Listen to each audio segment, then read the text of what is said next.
So Shabbat Shalom, Miss Bakad, is Mori Medad Yahoo saying unto you, Shabbat Shalom. We just want to welcome you to another live stream of My Living Branch.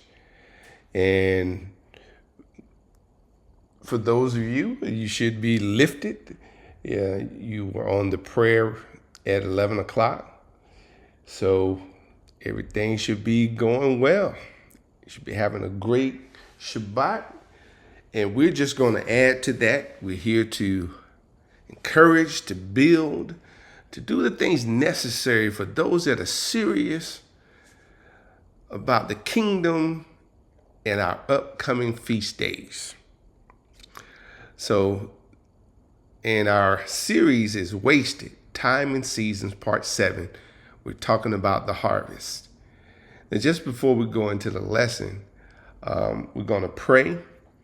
Then I'm going to give you a little background information, and then we'll get into the lesson. Baruch Hashem Yahuwah Elohim Malach Ha'olam.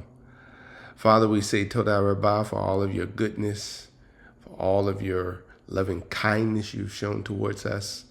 No one could do the things that you have done for us.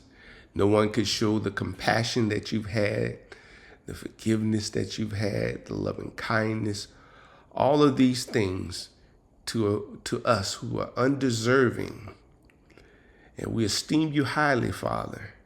And we recognize that we're undeserving. There's nothing we can do to earn this. But we put on your cloak of righteousness and follow your commandments and take heed to your authority. Now, Father, I pray that you work the work in those that are obedient, that you lift them up, you encourage them. And those that are on the fence, Father, I pray that you send a shaking to them so it will cause them to land on the right side of your judgment before it's everlasting too late. Now, Father, we give you praise, honor, and esteem in the name of Mashiach Yahushua, Hallel to Yahuwah. Amen.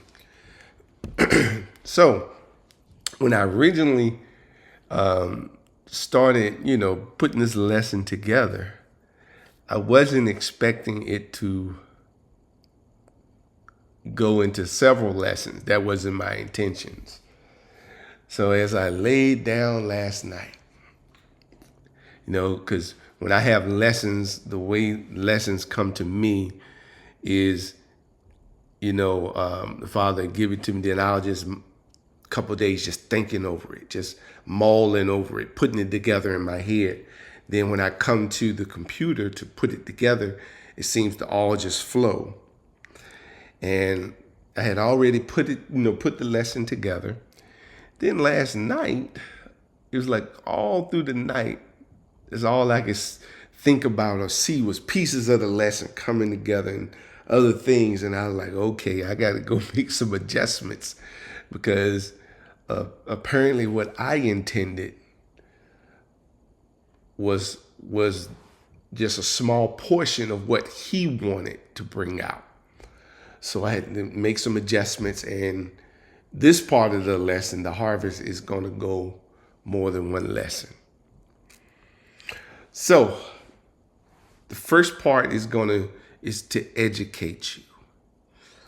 And one of the things I want you to think about, because when it comes to the feast days, remember in the 10 Devarim, a lot of the 10 Devarim deal with the feast days. So there's a season of preparation. We always, in our society today, we get end products.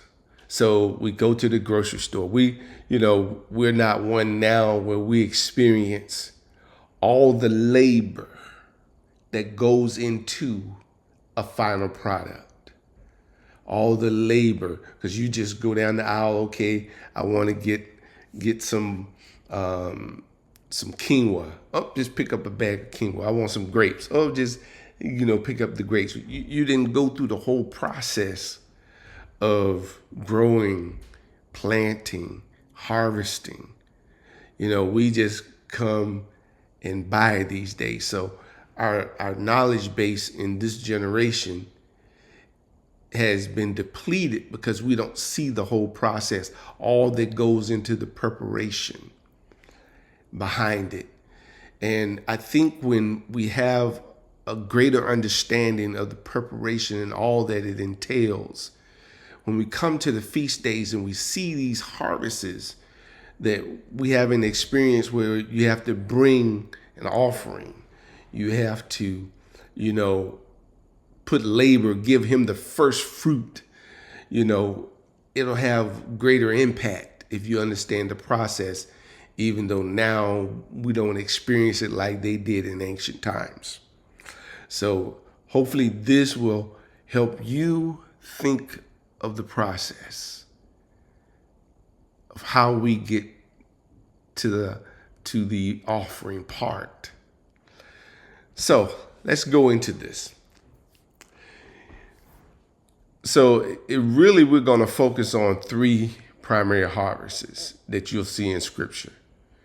It's going to be the vineyard, the olive trees or the olives, and the grains, flour. Okay, now two of the harvests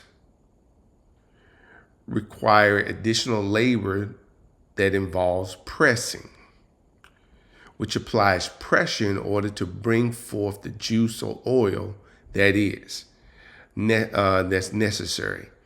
Now in the grain, when we get to the grain part, the grain has its own process it has to go through to make sure that the grain is usable. But we'll talk about that when we get to the grain. We're going to do the grain portion last.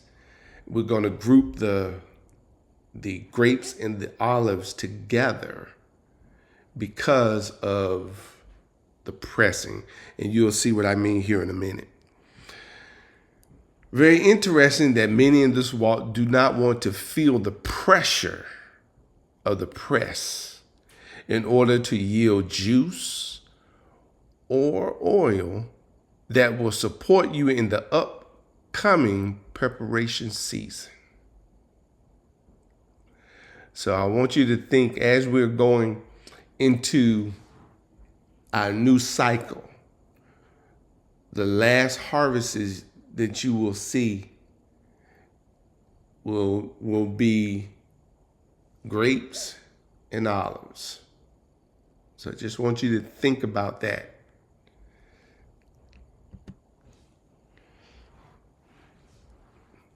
Now, I got these pictures because I try to want to get you some realistic pictures, and we're going to play a video to kind of give you an idea of how this works with the grapes, the press.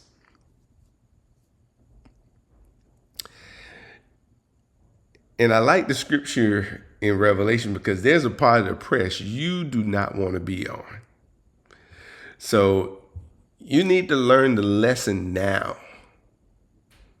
of what this encompasses. Because if you're on the wrong side of the fence, you don't want to experience what Revelations 19:15 say. Out of his mouth goes a sharp sword, that with it he shall smite the nations, and shall shepherd them with a rod of iron. And he treads the winepress of fierceness and wrath of El Shaddai.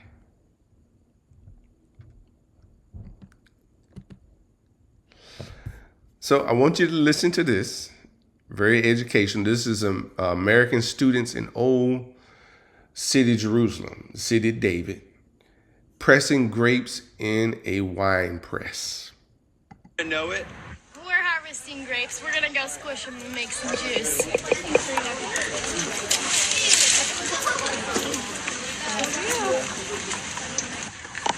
All right, who are you guys?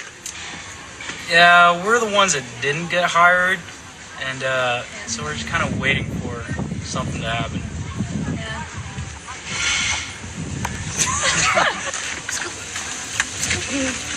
Yes.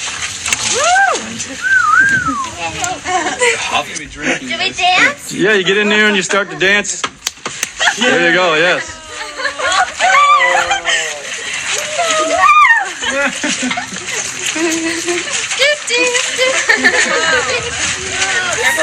we're not supposed to go to the basket. Okay, get the juices flowing. Yeah. Grape juice. It's squishing me. Yeah, it'll start to come. It's leaking a little bit. That's all right. Is there gonna be enough squishies for everyone? There'll be lots of squishing. Okay. All right, here it comes. I like that dirty. Keep going. Keep squishing. Wow. Dude, just stick your mouth in it. Come on, eh? Leolam chasto, Odu Adonai Kito, Leolam chasto,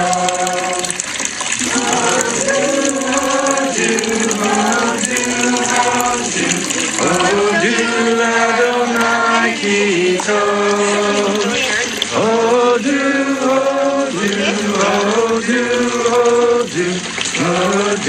Adonai Kito.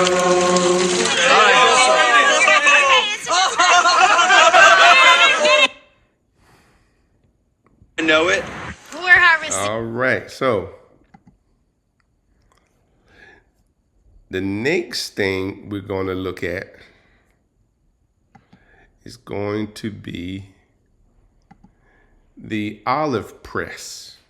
Because remember, I told you there were these two require pressing. So I want you to just see the process.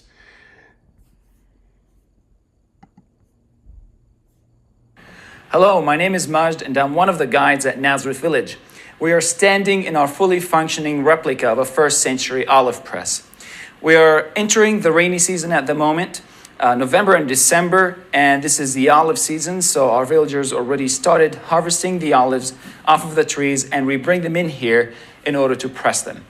Of course, olives are hard. You cannot just press them right away. The first thing you do in the process is crushing them. And that's what we use this big stone over here. Mosey, the donkey, is helping us move the stone around. And this stone will crush the olives and the pits. Everything needs to be crushed so finely until it turns into paste. And then it's ready for the next stage of pressing. The crushed olives then are placed in baskets like the one you see over here. We're hanging it on the wall. But of course, you lay it flat. And then there are pockets to the sides where you put the crushed olives, preparation for the actual pressing process. And then you take about 10-15 baskets to press them together at the press. Now the baskets are brought over here and stacked on top of each other. Underneath them, there's a hole in the ground that is about 2 feet deep, and it gets also a bit wider as it goes in. So as you press the baskets over here, oil is going to gather underneath. The beam of wood sits on top of the baskets, applying its weight as pressure. And then the three weights, the stone weights, are lifted using pulleys and leverage in order to apply more pressure on top of the baskets. Each group of baskets gets pressed 3 times. The first time you apply pressure, you get the best quality oil.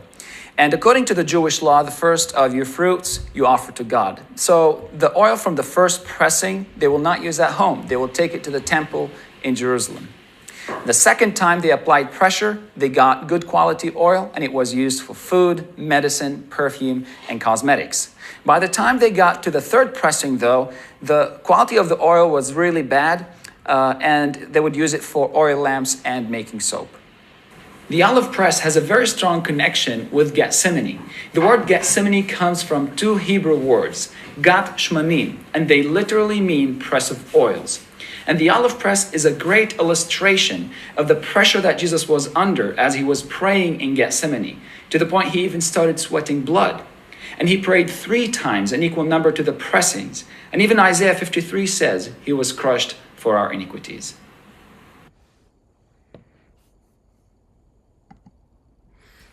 All righty. So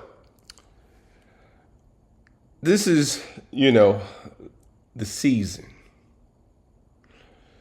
for that we've talked about preparation. And I'm trying to get you to see what goes into, we talk about a harvest.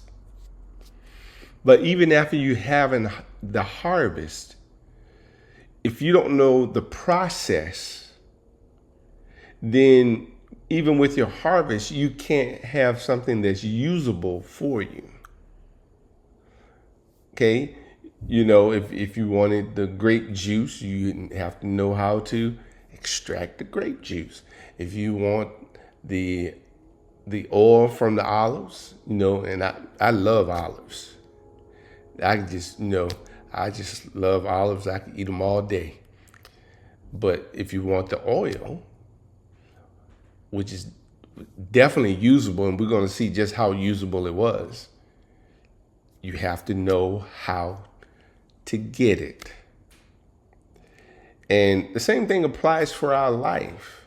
We get to a certain point, we have this fruit, but if we don't know what to do with the fruit, after we yield the fruit, then what good is it?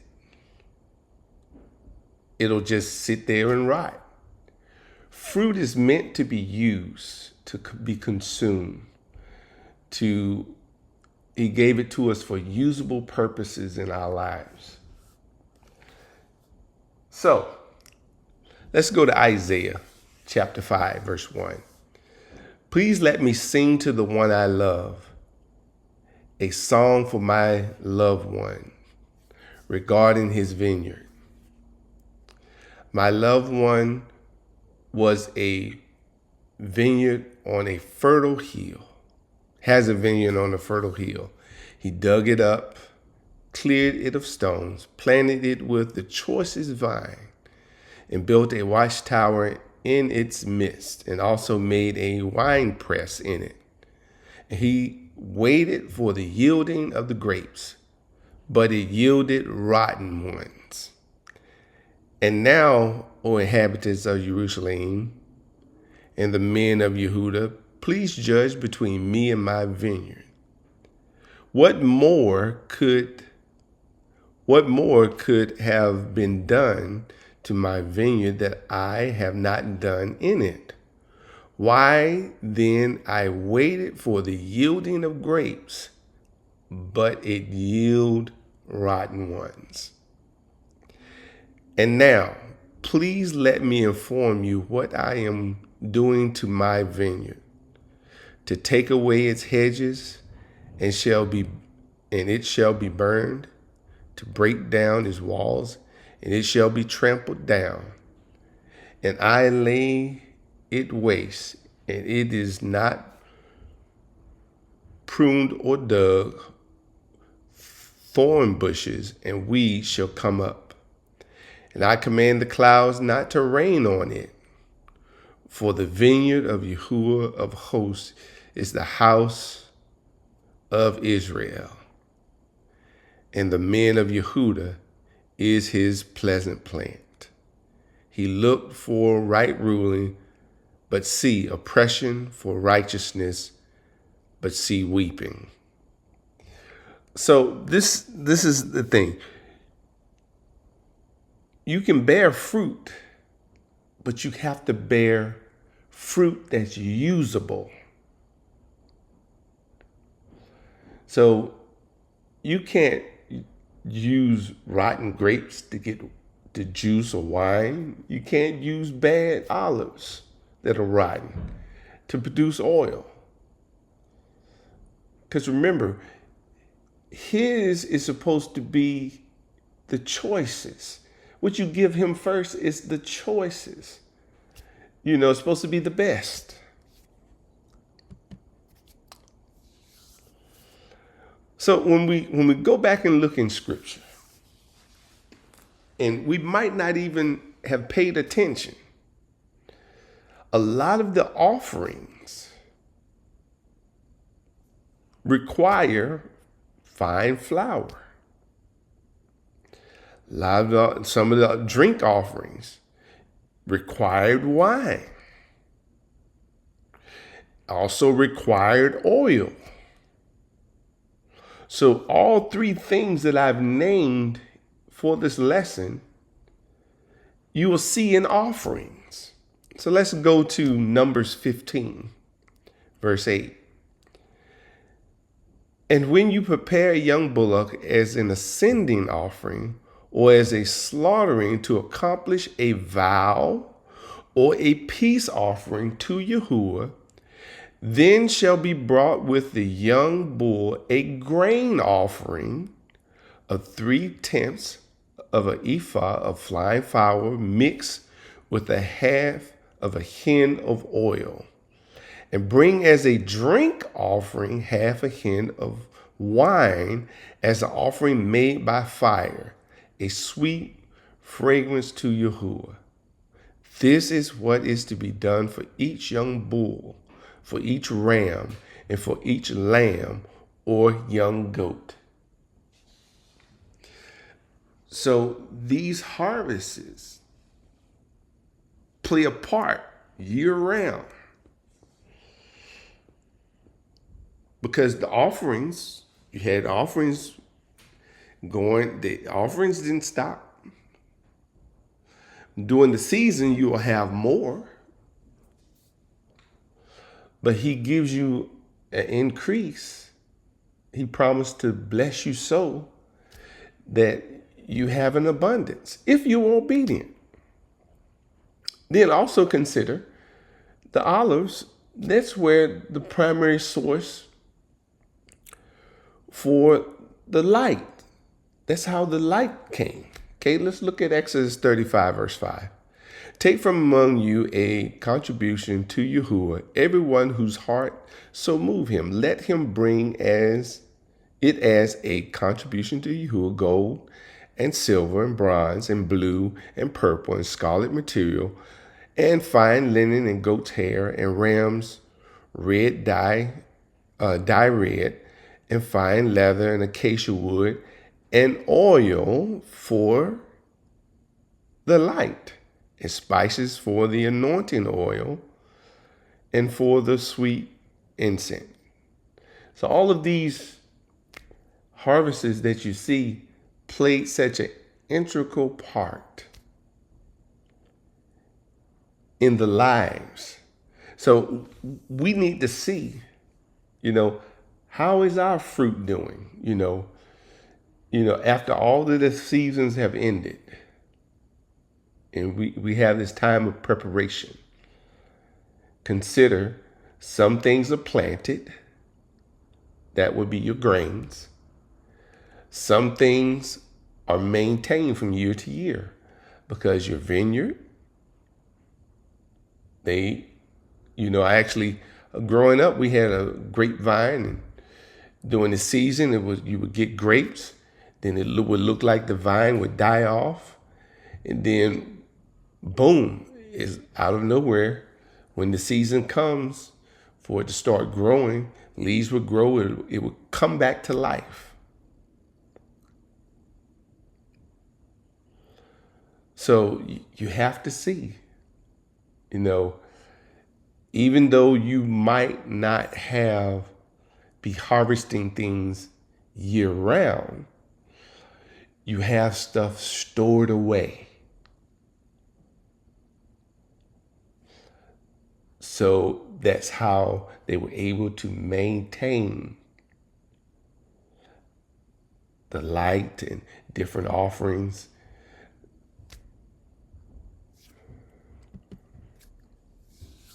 Okay, let's look at the purpose.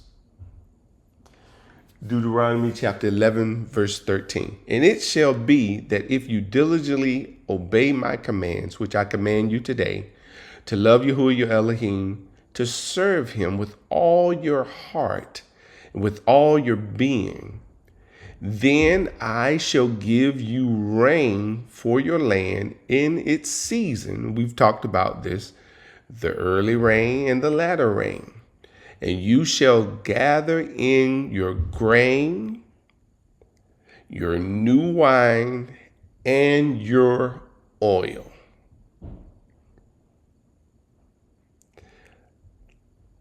All of these crops were for his people, but for his purpose.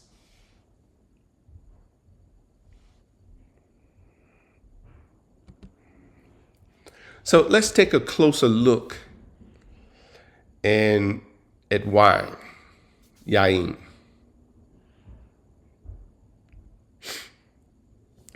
Okay, and we're going to just look at a few scriptures, what wine was used for, what purpose it had.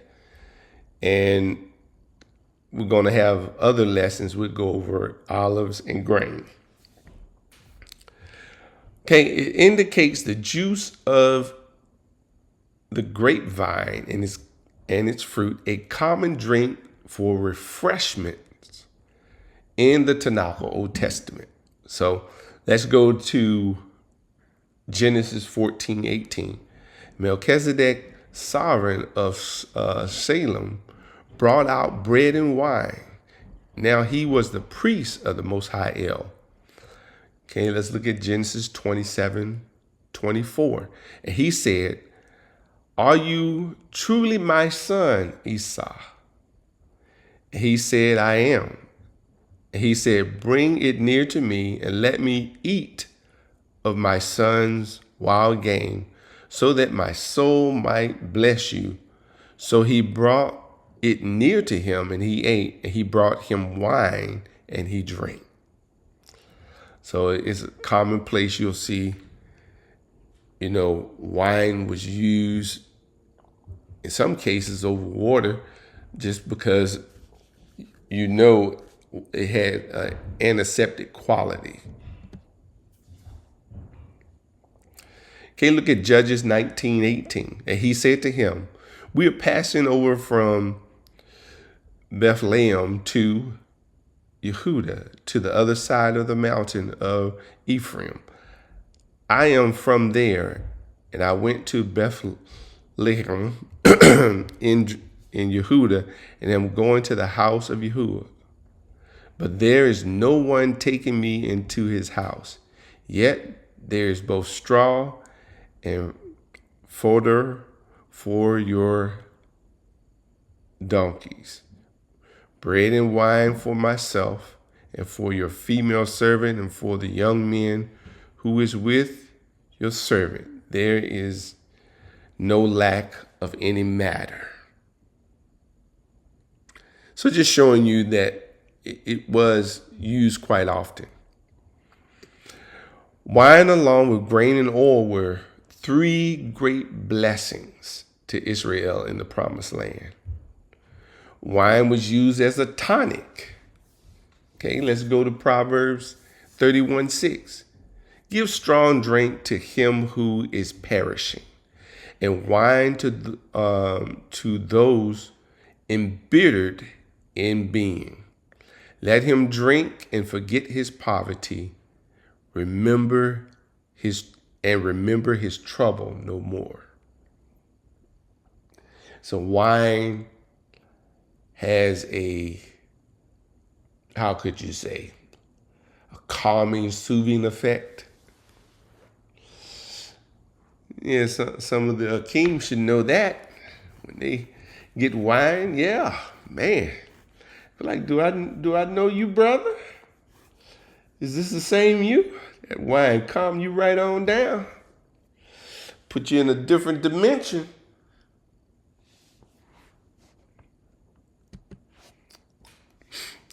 So wine was a valuable commercial item. Now, the example I'm going to give you in Nehemiah, I'm giving you that not to show their disobedience, but to show you that it was a commercial item. Okay. In those days, I saw Yehuda, who's trading wine presses on Shabbat and bringing in sheaves and loading donkeys with wine, grapes, and figs and all kind of burdens, which they brought into Jerusalem on the Shabbat day. So I warned them on that day they sold food. Then Ezekiel 27:18, Damascus was your merchant because of your multitude of works, because of your great wealth of goods, with wine of Helbon, and with white wool. So you can see it definitely had a great purpose.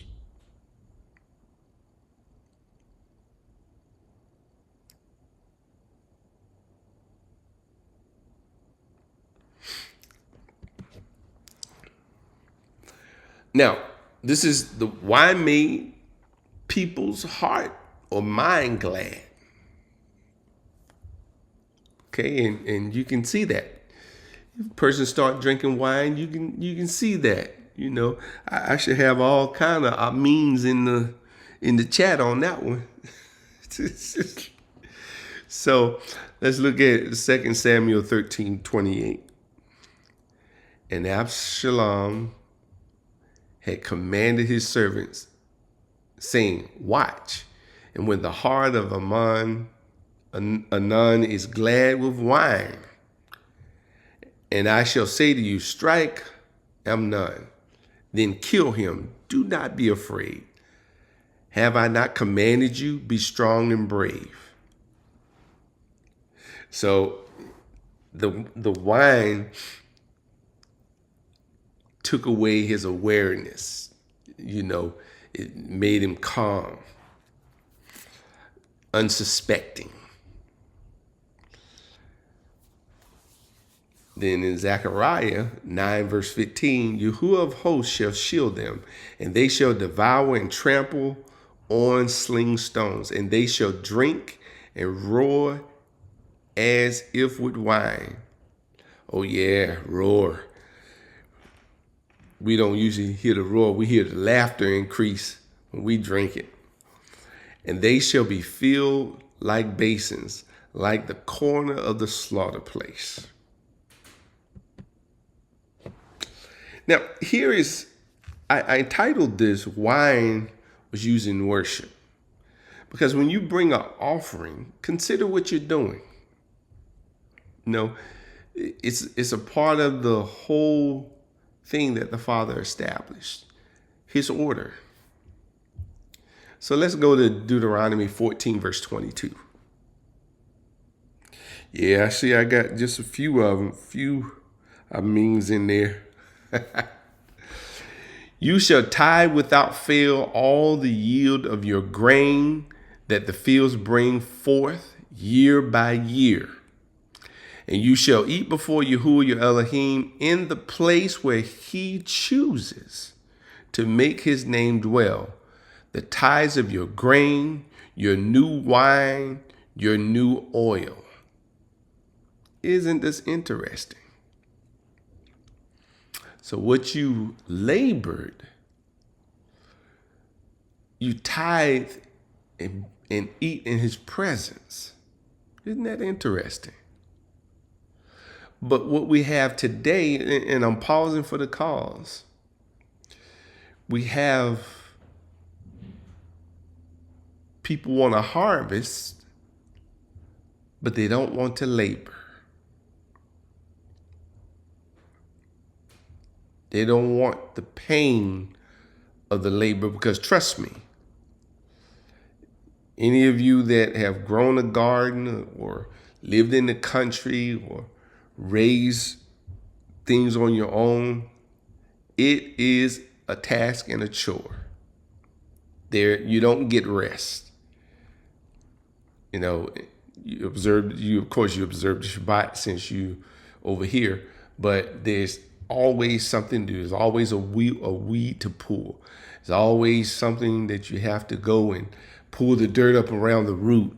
You have to protect from bugs and from animals, from pests. There's something always to do to get to this point.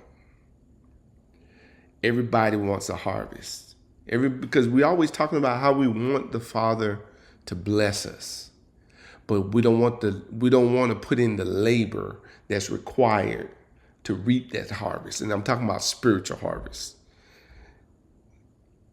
We don't want to do what's necessary. We just want to sit back, be at ease, kick our feet up, sip on our drink.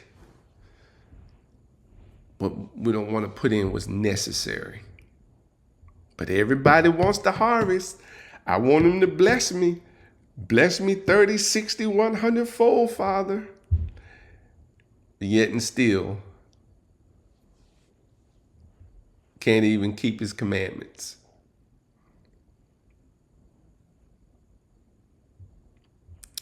So let's keep reading. And I'm going to start right here. In the place where he chooses to make his name dwell, the tithes of your grain, your new wine, and your oil, of the firstlings of your herds and your sheep, so that you learn to fear Yahweh your Elohim always. See, fear is a learning process. And as you continually produce this harvest in obedience, we ain't talking about the rotten grapes, the rotten olives, and the grain that goes bad. We're talking about yielding the harvest. And you seeing that because of your obedience, this is why you're reaping this wonderful harvest that teaches you the fear of him, that he is the one behind all this success. That is not you. It's not me.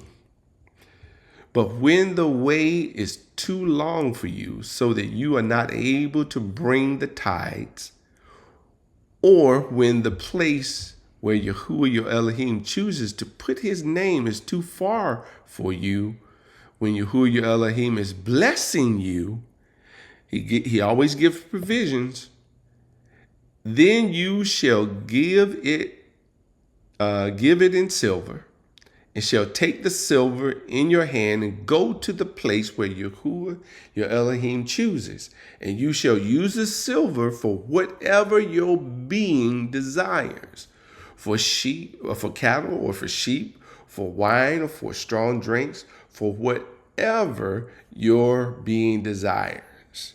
And you shall eat there before Yahuwah your Elohim, and you shall rejoice, you and your household. Man, he's got provisions for everything. Even if it was too far, the journey, he made provisions for you to convert that into silver. Then when you get to the place that he's chosen, you get what your heart's desire. But the requirement is you had to do it, eat it in his presence before him. Man, I don't know about you. I just, feast days now are taking a whole different turn for me, because this is a time that, when you brought it, you got to eat. You're dining with the Most High.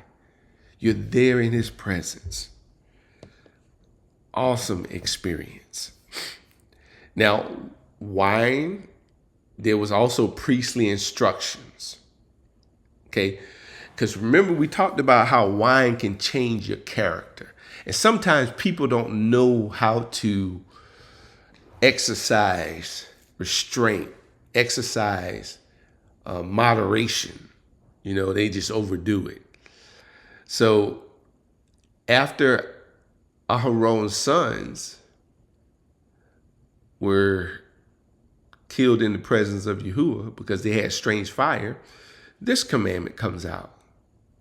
He said, and Yahuwah spoke to Aharon, saying, do not drink wine or strong drinks, you nor your sons with you, when you go into the tent of appointment, lest you die. So that was a specific instruction.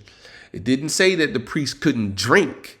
It's just when they were on duty and they were going into, and their duty required them to go into the tent of appointments, the tabernacle, they could not drink wine nor strong drinks. Okay? A law forever throughout your generation, so as to make a distinction. Okay? So there's a distinction on how they presented themselves for service, because they were serving, and how you presented yourself as a person to tithe. So the priests carried a different responsibility because of what they were doing. And when they were in service, they could not drink wine or strong drinks. So to make a distinction between the set apart and the profane, and between the unclean and the clean, and to teach the children of Israel all the laws which Yahuwah has spoken to them by the hand of Moshe. Then I put here balance for Proverbs 23:20. Be not among heavy drinkers of wine, or with gluttonous eaters of meat. For the drunkard and the glutton become poor. His destiny for us was not for us to be poor. So we have to exercise restraint in eating and also in drinking. And slumber, some people are lazy, put rags on a man.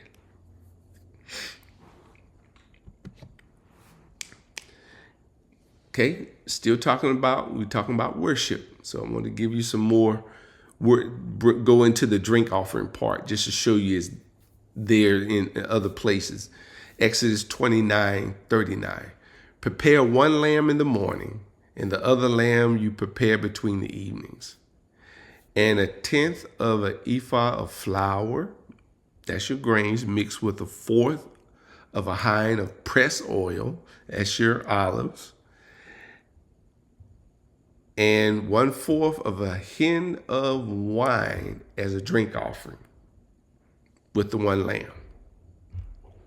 So the word there for drink offering is nixek, which is a libation. Libation is the act of pouring out liquid as a sacrifice.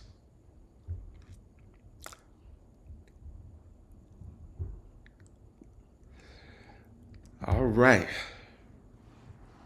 Now we have another place.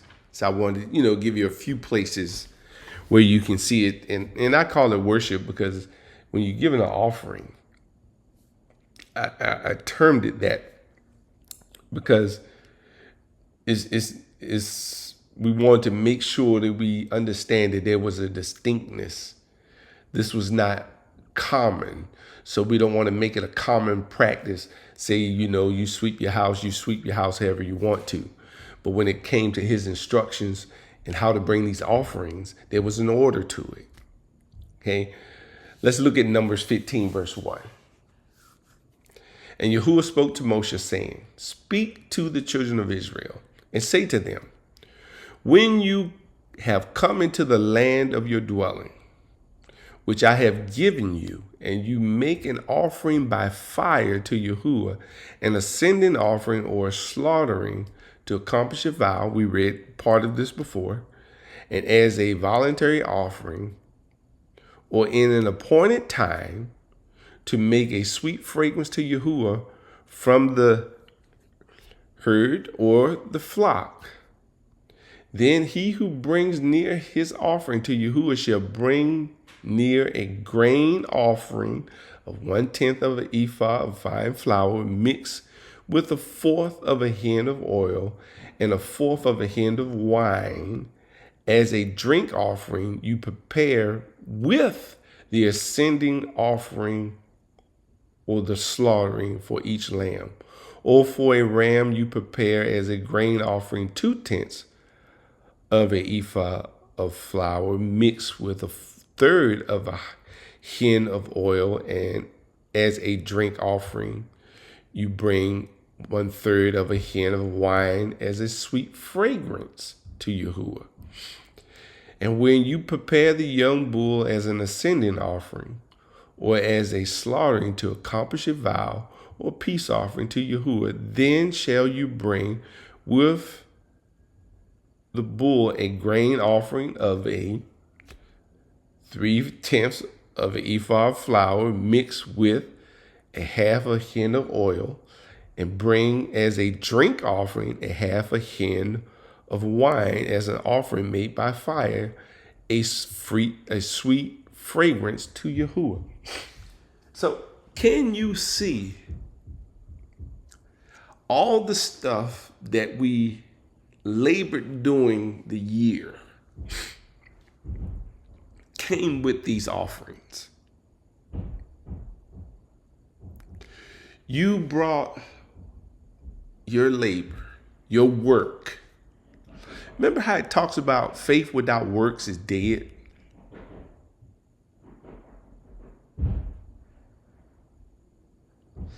So he couldn't just bring, well, I believe there's a harvest. No, there was labor that was put in to produce these harvests so that you could approach him and be obedient to what he said.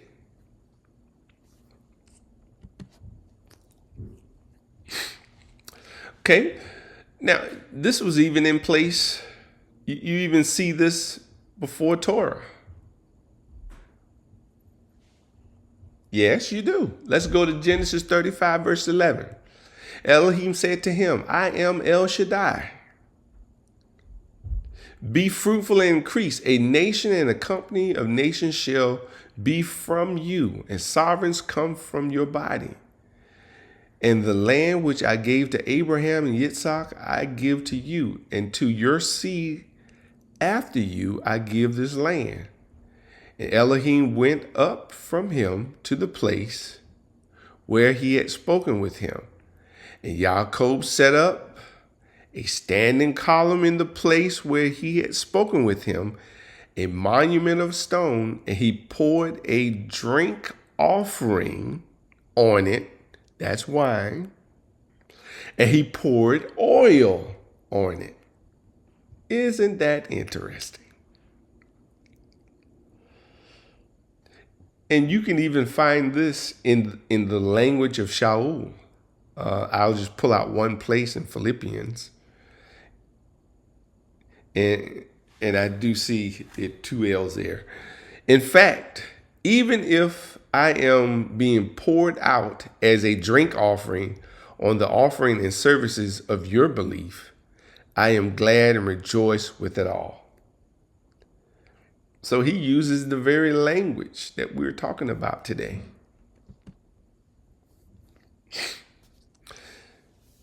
Okay, since we're talking about wine, this is going to be our last piece on the wine. And I mean, I could have given you so much more. There's just, but what I want, my purpose is to start you on the journey of thinking about these offerings and how the harvests fit into them. We think about, the food was just for me to eat, but it really was an act of obedience. Okay, let's go to John chapter 15, verse 1. And I want you to just listen very carefully. And we're talking about wine. And I want you to see how the Mashiach, Yahusha, talks to them agriculturally, because they understood that language. They understood what he was saying. Based on, they were in that, this is what they did. Okay, this was required. He says, I am the true vine. The Father is the gardener. Every branch in me that bears no fruit, he takes away. Okay, so the first thing you got to do is you got to bear fruit. You got to go through the whole process that you need to go through in order to bear good fruit. Because remember, you can bear good fruit or you can bear rotten fruit. You can have good or bad. And every branch that bears fruit, he prunes. So as you bear fruit, the dead branches, he cuts those lifeless branches off of you, so that energy that was going to support that dead branch now doesn't have to go there anymore. It'll go into what's actually producing the fruit. So sometimes you feel the pain of him cutting things away, him taking people out of your life, him reordering your steps because he's pruning. He knows that that's not going to profit you in the long run. And when he does that, we have to see it for what it is and know that, okay, because he did this, this is going to cause me to produce more fruit. Okay, so that I bear more fruit. You are already clean because of the word which I have spoken to you. Stay in me, and I stay in you. As the branch is unable to bear fruit of itself unless it stays in the vine, so neither you unless you stay in me. So you got to stay connected to the vine. I am the vine, you are the branches. He who stays in me and I in him, he bears much fruit. Now, if you're not bearing fruit, you might want to check your connection, because it means that you're not staying in him. Because he said if you stay in him, you'll bear much fruit. Because without me, you are not able to do naught.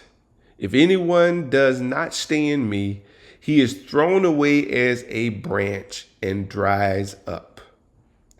And they gather them and throw them into the fire, and they are burned. If you stay in me and now he's clarifying, and my words stay in you, you shall ask whatever you wish, and it shall be done for you. In this my Father is esteemed, that you bear much fruit, and you shall be my taught ones. Got to be teachable. As the Father has loved me, I have also loved you.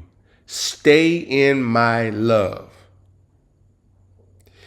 If you guard my commands, you shall stay in my love, even as I have guarded my Father's commands and stay in his love. So how do you stay inside of his love? It's real simple. Keeping his commands, guarding those commands. He said in St. John 14:15, if you love me, what? Keep my commandments. These words I have spoken to you so that my joy might be in you, and that your joy might be complete. This is my command, that you love one another as I have loved you. Thank you. He gives us clarity on how to love. Now, the next lessons, we will finish olives and grains, then pull it all together, because we're trying to paint a picture. So be patient. This is the groundwork. This is the groundwork. Remember, these lessons are coming. We're in the season. We're coming up to the feast days. We want our feast days going forward to carry a greater impact in how we approach it and how set apart they really are. You know, it's just going to be a wonderful feeling. And we're going to usher in the characteristics of that feast day and how it's supposed to be carried out. So I hope this was helpful as we start this journey, and we're still on wasted time and seasons. Because if you don't put in the labor, you won't have a harvest. So when the feast days come, you have no spiritual harvest. And I'm talking spiritual, because we don't do the farming stuff of old. So there's a lesson for us of how we should be, how we should carry out things, and what spirit we should carry it out with. Because you hear all kinds of doctrines. I've heard people arguing, we can't have feast days because we're not in the land. Well, when you start looking at it, the first Passover was not even in the land because they hadn't gotten to the land. Now there was Shavuot, the Feast of Weeks. Where was that? So you start putting all these things together. And we want to definitely make how we memorialize the feast days memorable. And we want to create a greater memory every year, because this rehearsal that we're doing should get better and better. This is what is coming back. Exodus 23:17. 3 times in a year, all your males are to appear before the Master Yahuwah. His order, his purpose, his feast days. So we got to make the most of this season right here. So when we start, we got the purpose, man. We can run like never before. And feast days would just, be like you walking on a cloud. All right, let's pray, Ms. Bakah. Father, I thank you for ordering steps. I thank you, Father, for rekindling someone's love this day so that they, Father, can see and understand. They really have been selling themselves short, because they can't sell you short, Father. You created everything. But they've been missing out on your presence. And Father, I pray that these lessons that you're bringing across would ignite them, put a new hunger in them, a new excitement about your feast days that rejuvenates them, so that they're charged and they have an excitement about your word and about loving others and about just what you've commanded us to do, because you're wonderful and you told us to gather. Now I pray, Father, that in the process, you continually help us to understand our sins, our iniquities, our transgressions, so that we can overcome. Thank you, Father, for showing us through Scripture how our forefathers, how they did so as an example of what for us not to do. Now restore us to your covenant. We love you and we appreciate you. Thank you for your loving kindness this day. In the name of Mashiach Yahusha, Hallel to Yahuwah. Amen. All right, Ms. Bakah. Yes. So if you'd like to join the Bookmarker Witnessing team, you definitely can. You can go to bm.hebrewfoundation.org and we'll get those bookmarkers out to you. And if you would like copies of the Hebrew Passover story, just go to Amazon, type in the title, it'll bring it right up, shipped to your door. Hey, it teaches about the feast days. It's teaching and training for our children. Just another tool. And if you would like to support it, you can. Your first area of support is going to be prayer. Send those prayers up. Ask the Father to continue to open doors for us and, give us what's necessary. And if you would like to bless us monetarily, donations can be accepted in the live stream, Cash App, PayPal. As the Father leads, so you follow. All right, Ms. Bakar, this has been a wonderful journey. I look forward to our next lessons and how the Father unfolds this, because, we often talk about, seeing yourself in the sacrifice, the animal sacrifice. But now we have to see ourselves in the harvest and how that intertwines. You have to see yourself in that harvest, the labor, the harvesting, the preparation, the offerings. I mean, it's a cycle. So I just pray that you continue to study this out, because we're preparing for the feast days. We want it, like I said, we want these feast days coming up to be exceptional. I mean, just something to remember down through the years for us. All right, Mr. Bakar, it has definitely been wonderful. And if you would like to drop me a line, you can do so at info@mylivingbranch.org. They come straight to me, and I definitely try to respond. And it's always, good to hear someone say shalom. Didn't want anything more. Just want to drop in and say shalom. And I say, hey, appreciate it. Shalom. Glad the Father put it on your heart. All right, Mr. Bakar, appreciate all of you. And we're going to continue to enjoy this wonderful Shabbat.